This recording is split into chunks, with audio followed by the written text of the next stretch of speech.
So the question that's come in from our audience member is, he takes a really long time to climax every time. What are the possible reasons? In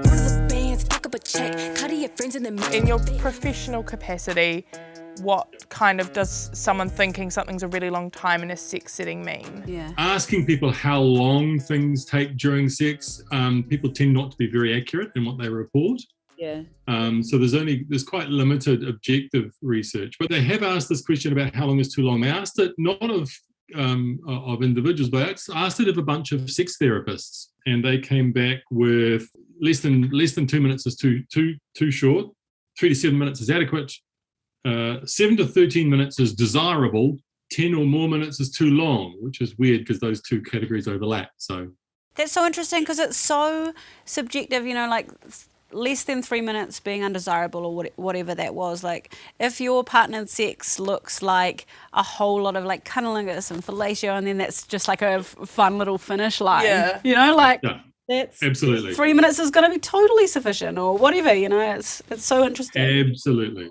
So for this person, whatever it is, that's the amount of time that this is happening for, it is for them feeling like a really long time, and like that is an undesirable outcome for them. What are some of the reasons, like let's get into first the mechanics kind of, why someone might take quote unquote a really long time to come?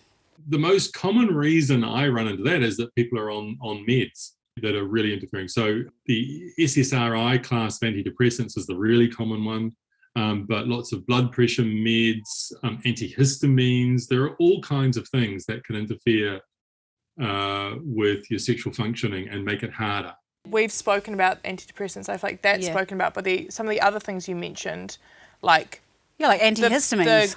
Okay. The penis person themselves might not even, they might have not realised that that's the reason why it has been taking a really long time. Yeah. Some people have the idea that like harder, longer is like, that's what we're aiming for.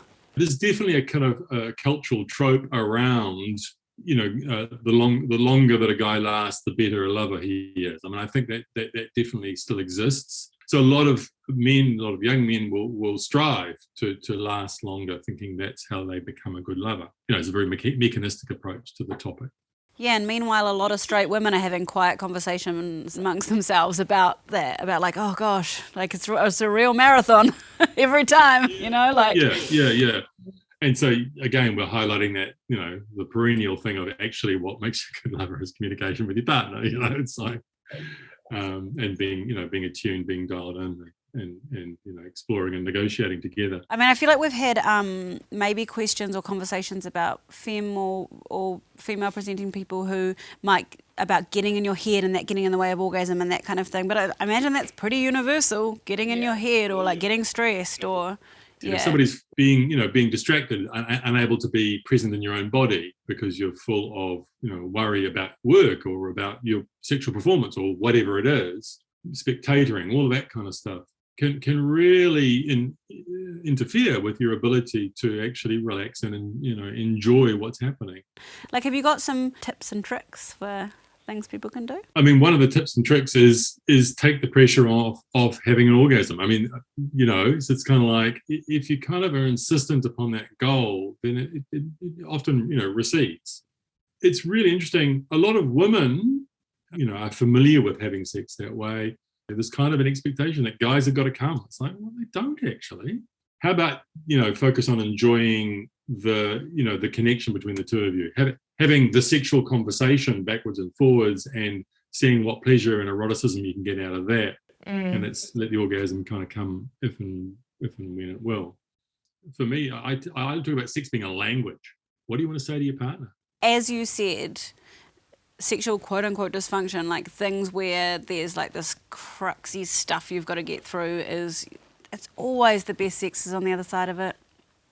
Or like better sex or, better connection. And there are always, at some point, you're going to run into barriers to your sex life and you're going to run into problems. It's going to happen. And so like developing the skills and the knowledge and the confidence to actually have these conversations, it's a really important life skill if you want to have a good sex life.